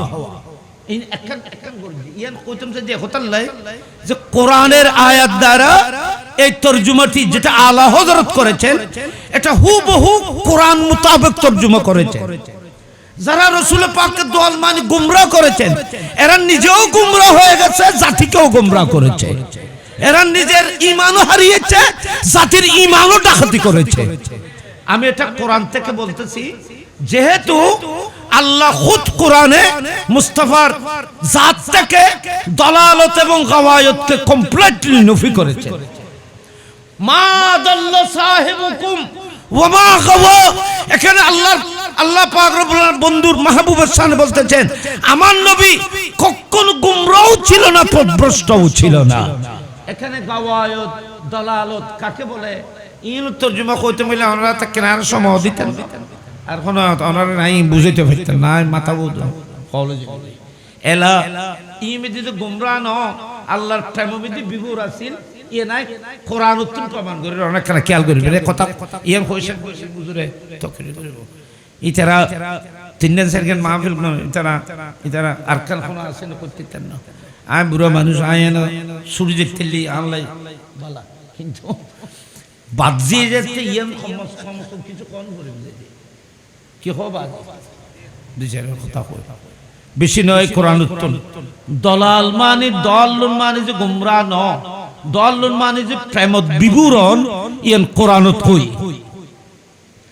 এই একটা আয়াত আমি আপনাদের সামনে পড়লাম কি ইজ ক্বালু লা ইউসুফু ওয়া আখুহু আহাব্বু ইলা আবিনা মিন্না ইন্না আবানা লাফি দালালিম মুবিন। এখানে দালালিন আছে, কি আছে? দলাল। দলাল দল থেকে দলাল মানে ইমেদে গুমরাহ নয়। কি মানে অনরা করতে পারবেন এখন ইমেদে দলাল মানে কি গুমরাহ না কি তরজমা অনরা করতে পারবেন কি খত সব। ইজ ক্বালু ইউসুফ আলাইহিস সালামের ভাই 11 জন ছিল, তার মধ্যে একজনের নাম বনিয়ামিন। ইনি ঈসা আলাইহিস সালামের আপন ভাই, ওন ব্রাদার। ইবা সারা বাকি 10 জন ইতারা দেখা যে ইউসুফ আলাইহিস সালামের হযরত ইয়াকুব আলাইহিস সালাম বেশি মহব্বত করে। ইয়াকুব আলাইহিস সালামের কোন মহব্বত করে বাফে, তো বাফে বেশি মহব্বত করন নান ইউসুফ আলাইহিস সালাম আল্লাহ এখন বিপদে ছিল।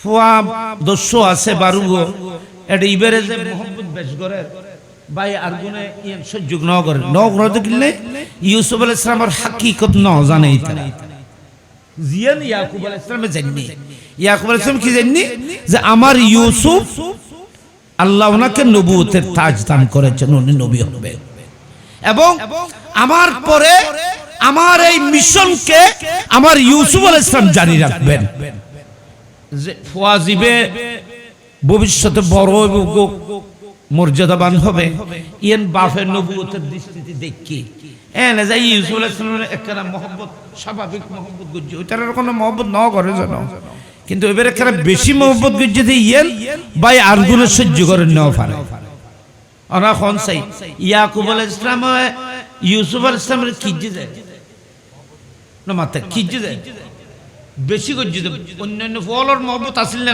আসিল আসিল কিন্তু ইউসুফ আলাইহিস সালামের মহব্বত বেশি গজ্জি যায় তো ইমিদি বেশি মহব্বতরে দলাল হই বেশি মহব্বতরে আল্লাহর কোরআন কি বলতেছে দেখুন ক্বালু ইউসুফ আলাইহিস সালামের এই ভাইরা সবাই বলল ইউসুফ ওয়া আখুহু ইউসুফ আলাইহিস সালাম এবং ইউসুফ আলাইহিস সালামের ভাই বিনিয়ামিন এই দুইজনকে আমাদের বাবা ইয়াকুব আলাইহিস সালাম বেশি মহব্বত করে ইন্না আবানা আমরা আমাদের বাবাকে ইন্না আবানা লাফি দালালিম মুবিন আমরা আমাদের বাবা ইয়াকুবকে ইউসুফ আলাইহিস সালাম এবং বিনিয়ামিনের মহব্বতের মধ্যে বিভোর পাচ্ছে ইমিদি গুমরাহ কই দেন না মহব্বত বিভোর কই দেন আমার বাবা ইউসুফ আলাইহিস সালাম এবং বিনিয়ামিনকে বেশি বেশি ভালোবাসে ইমিদি দলাল মানে তো গুমরাহ বলে নাই এখানে দলাল মানে তো বেশি ভালোবাসা তো আলা হযরত বলতেছেন ওয়াজাদাকা দাল্লান মানে এখানে গুমরাহ নয় আল্লাহর প্রেমের মধ্যে মুস্তাফা বিভোর ছিল ওয়াজাদাকা দাল্লান মাহবুব আমি আপনাকে গারে হেরায় জবলে নূরে 24 ঘন্টা আমি আপনাকে আমার দিদারের মধ্যে বিভোর পেয়েছি আমার সান্নিধ্যের জন্য আপনি বিভোর ছিলেন আমি আপনাকে মেরাজের রাতে এনে আমি আপনাকে দিদার দান করেছি ইমিদি দলাল মানে কি গুমরাহ না মোহাব্বত আচ্ছা ইবেকো নগল আয়াত আচ্ছা আর গো আয়াত আইও বিসমিল্লাহির রহমানির রহিম ইউসুফ আলাইহিস সালাম তো মিশরের বাদশাহী ইন্দি বাপ তো ইউসুফ আলাইহিস সালামের খান্তি ইউসুফের প্রেমত সুগন্ধ কি অনাবিন জানো 40 বছরের ফরাক যারে এন্ডুল্লগরি মোহাব্বত গজি ইবল্ল বাফল্ল দেখা নওয়াজ জাজিয়ে বরাবর 40 বছর ইউসুফ আলাইহিস সালামের প্রেম এবং মোহাব্বতের মধ্যে ইয়াকুব আলাইহিস সালাম কাঁদতে চোখের জুতি চলে গিয়েছে ওগো বুজুর্গানে দিনের গো কোল আছে হর করা ফরজন্দ নবুয়ত বিনায়ে চশম নবুয়ত যাদের কাছে নিজের কোন সন্তান হবে না তাদের চোখের জুতি থাকে না কারণ সন্তান ছেলে মেয়েদের চেহারার দিকে মা বাপ যখন দেখে মা বাবার চোখের জুতি বেড়ে যায় দেখুন মা বাবার সগুল নয় ফুয়াসাল্লো একটা সম্পর্ক আল্লাহ হযরতে ইয়াকুব আলাইহিস সালাম ইউসুফ আলাইহিস সালামের প্রেম এবং মহব্বতে কাঁদতে অন্ধ হয়ে গেছে যখন ভাইয়েরা পরিচিত হলো মিশরে তখন ইউসুফ আলাইহিস সালাম মিশরের বাদশা তখন ইউসুফ আলাইহিস সালাম বলতেছে ভাইয়েরা বলতেছে পরিচয়ের পরে দিয়ে পরিচয় বললাম বা ঘটনা আছে ইনারা ব্যাং জানিবেন জানো তো ইউসুফ আলাইহিস সালাম কইছে একটা কাম করো পরিচয় গিয়ে তোমরা মনসুরন গজ্জো লজ্জিত হইও না তোমরা আমার ভাই লা তাসরিবা আলাইকুমুল ইয়াউম আমি তোমাদেরকে আজ সাধারণ ঘোষণা করতেছি ক্ষমার ঘোষণা করতেছি তোমাদের উপর কোনো মুআখাযা হবে না আমি ইউসুফ কষ্ট পেয়েছি কিন্তু আমি সাদরে হাসি মুখে তোমাদেরকে ক্ষমা করে দিলাম ইউসুফ আলাইহিস সালাম এতন কষ্ট পাইয়েরো বায়লরে মুহূর্ত মধ্যে ক্ষমা করে দিও ইউসুফ আলাইহিস সালামের ভিতর যদি এতন মায়া থাকে রহমানুর রহিমের অন্তরত কতন মায়া আছে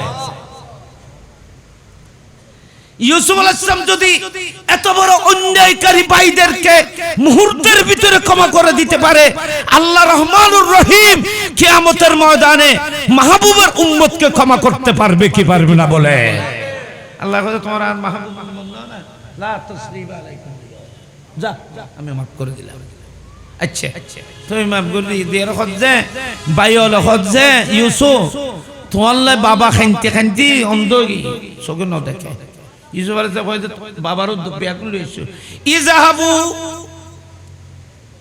বিকমিসি হাযা ফালকুহু আলা ওয়াজহি আবি ইয়াতি বসীরা ওয়া আতুনি বিআহলিকুম আজমাইন কোরআন শরীফ দেখেন ইজাহাবু বিকমিসি হাযা আমার বাবার চোখ ঠিক করার জন্য কোন মেডিকেলে কোন চক্ষু শিবিরে কোন চক্ষু হাসপাতালে ভর্তি হতে হবে না এ আমার ভাইরা তোমরা চলে যাও মুলকে শামে আমি ইউসুফের একটি জামা আছে ছোট্ট যেটা আমার বাবা নিজ হাতে আমার গলার মধ্যে পরে দিয়েছিলেন এই জামা আমার বাবার চেহারার মধ্যে রাখবে আমার জামা চোখে লাগার চেহারায় রাখার সাথে সাথে আমার বাবার চোখ ভালো হয়ে যাবে আবার যুবক হয়ে যাবে আল্লাহু আকবার বলেন নবী হলোর ব্যবহৃত জিনিস বরকতময় এগুলো কোরআন শরীফের মধ্যে আর বরকতের কথা এসেছে তাবাররুকের কথা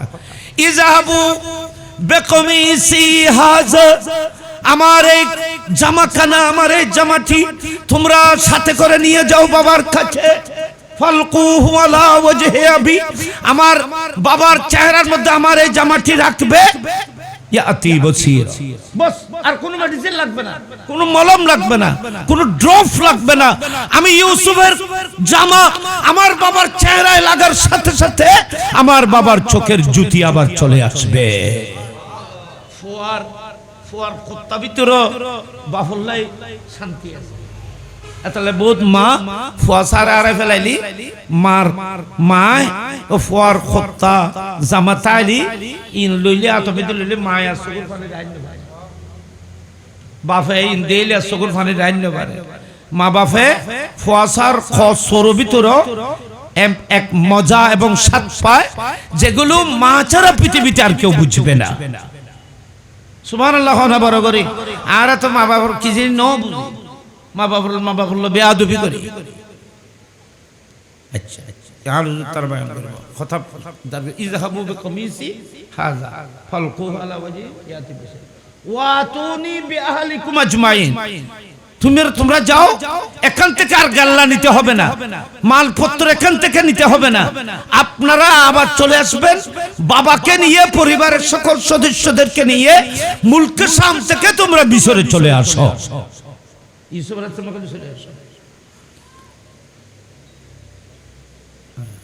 ওয়ালাম্মা ফাসালাতিল ঈরু এই এখানে একটু মজার কথা ওয়ালাম্মা ফাসালাতিল ঈরু ক্বালা আবুহুম ইন্নী লাআজিদু রিহা ইউসুফ লাউলা আন তুফন্নিদুন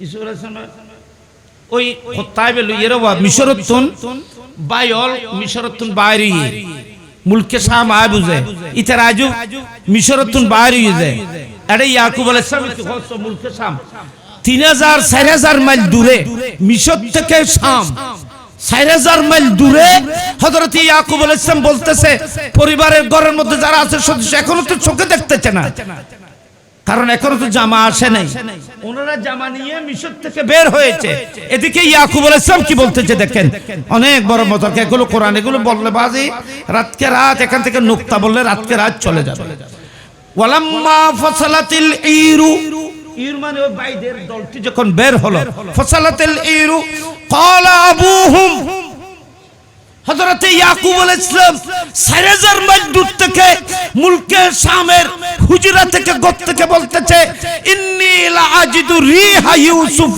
হে বিশ্ববাসী হে আমার পরিবারের সদস্যরা আমার নাকের মধ্যে আমার ইউসুফের খুশবু আসতেছে একটু বড় করে বলুন না সুবহানাল্লাহ উগ্র নবীর নাখর ক্ষমতা কইলেছ ওইটারা মিশরতুল মাত্র বাইরে যায় বাইরে রাইজে খত্তালুই রাইজে না আজ তো 4000 মাইল দূরে ইবে খজে আয় আর ইসুবুর খুশবু আইন আর না কর লাউলা আন তুফান্নিদুন আয় তো ইউসুফ আলাইহিস সালামের কথা কইলি তোমার আর বেগুনের নানান দল্য কথা কও তুফান্নিদুন মানে বুঝছো না তুফান্নিদুন মানে নানান দল্য কথা কও বিভিন্ন রকমের তাবিল করি কেউ ইচ্ছা হো কেউ ইচ্ছা হো কেউ ইচ্ছা হো আমার কথাকে তোমরা সম্মান দাও না তোমরা বিভিন্ন রকমের কথা বানাও তুফান্নিদুন মানে কথা বানানো বিভিন্ন কথা বলা উজুরা কথা কান কই যারা শ্রোতাই তারা এক একজনের কথা কান এক এক দল্য বানাই ইল্লে না বানার এখন এবারে হয়তো তুফান ফান্নাদা তুফনি তোমরা কথা বানাও হয়তো আমি কই যে তোমরা বুঝতে না আর না আমি আর ইউসুফের খুশবু আইছি সুবহানাল্লাহ ইউসুফ আলাইহিস সালাম খত্তারও ই করে আইজু বাফে খত যার ফুয়ার ইউসুফ আলাইহিস সালামের জামার খুশবু আর না কমি দিয়ে আইয়ে তো ইয়াকুব আলাইহিস সালাম উনি তো আমাদের নবীর পিছনে নামাজ পড়েছেন মেরাজের ইয়াকুব আলাইহিস সালাম তো আমার নবীর উম্মত আমার নবীর উম্মত তো ইয়াকুব আলাইহিস সালামের চোখের সুগন্ধি নেওয়ার ক্ষমতা যদি এই হয় তো মুস্তাফার নাক মুবারকের ক্ষমতা কেমন হবে একটু বড় করে বলুন না সুবহানাল্লাহ নাক মুবারক আয় নবীর নাক মুবারক সুগন্ধি গ্রহণের ক্ষমতা দলিল হই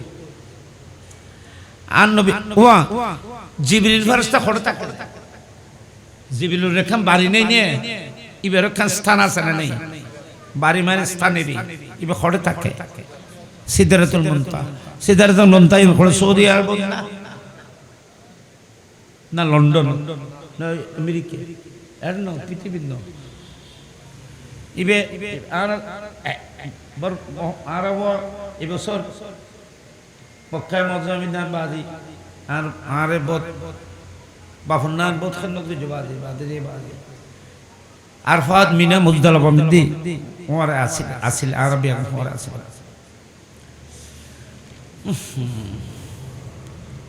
ইরওয়া মহত্তর বাজি বর বর মহত্তর বিস্মৃতি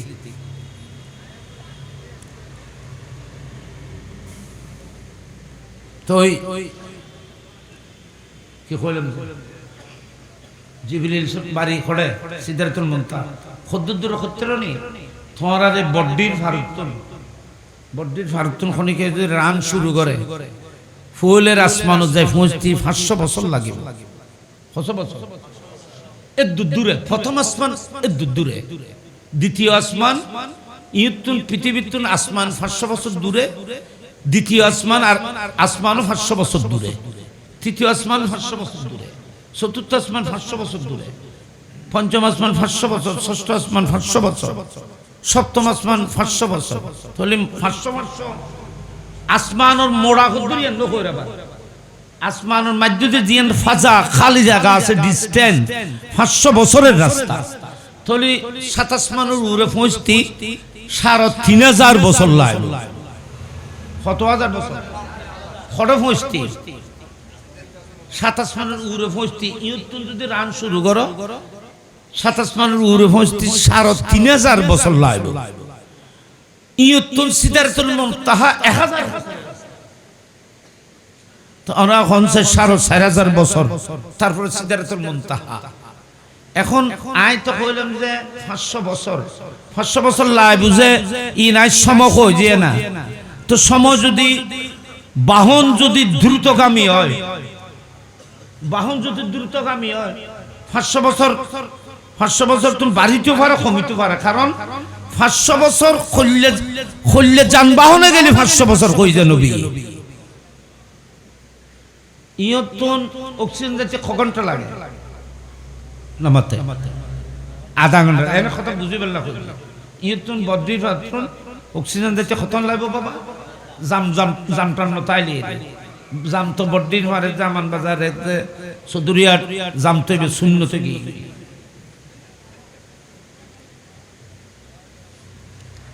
এই জ্যাম ইয়তুন অক্সিজেন যাচ্ছে কতন লাগিব বাবা আধা ঘন্টা তো আমরা আর আধা ঘন্টা না কইলে কিয়ত করে গেলে আধা ঘন্টা এমন কইবে ফেস্ত কিয়ত করে গেলে আঁধি না সিএনজি করে মার্শাল্লাহ তো সিএনজি করে যদি যাইলে আধা ঘন্টা লাগে স্কুটারত করে গেলি আরো 10 মিনিট কমবি, কারে গেলি আরো 5 মিনিট, তোর 5 মিনিট চলে যাবে। রিক্সায় গেলি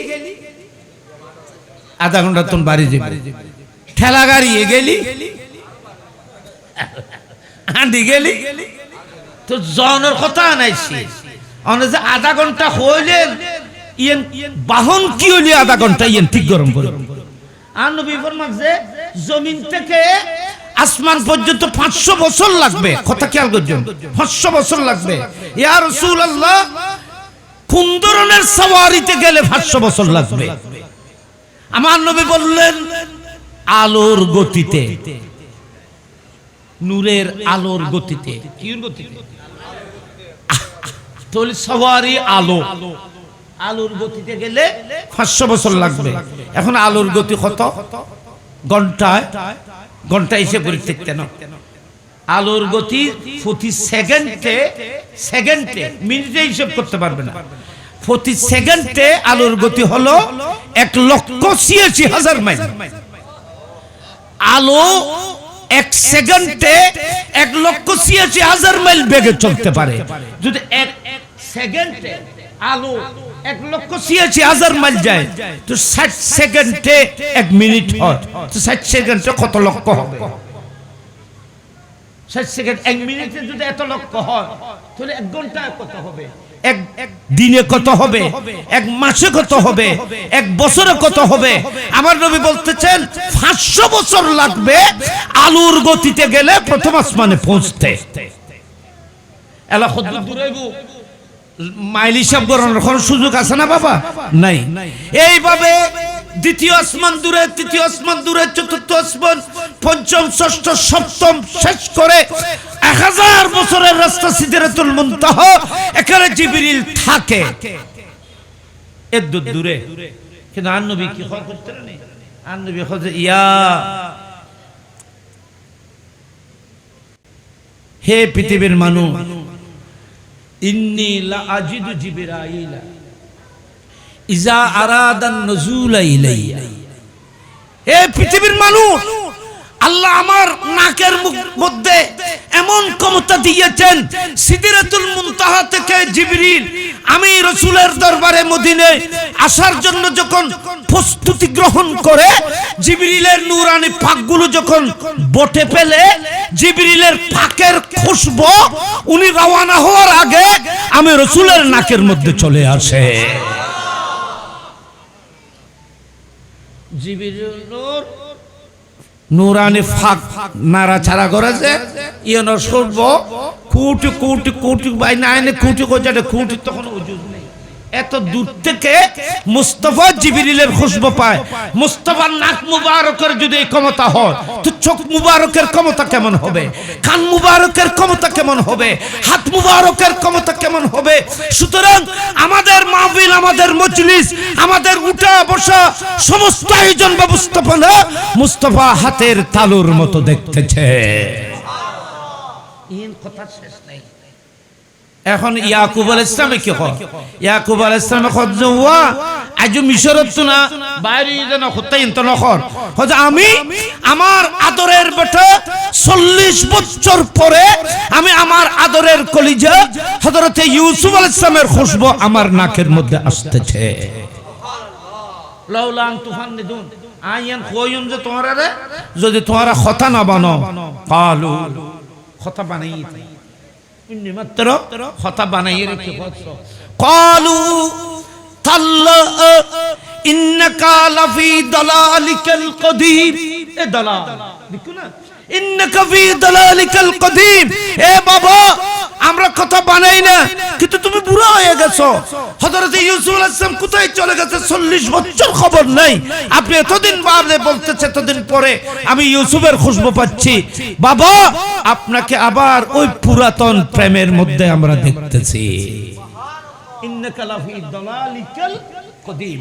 পুরাতন ভালোবাসা, ইউসুফ আলাইহিস সালামের প্রেম ভালোবাসার মধ্যে আপনি আগে যেভাবে বিভোর ছিলেন, এতদিন বাদে আবার আপনাকে ইউসুফ আলাইহিস সালামের প্রেমের মধ্যে বিভোর দেখতেছে। ইয়া কি দলাল মানে কি? প্রেম, অগাধ প্রেমের নাম দলাল।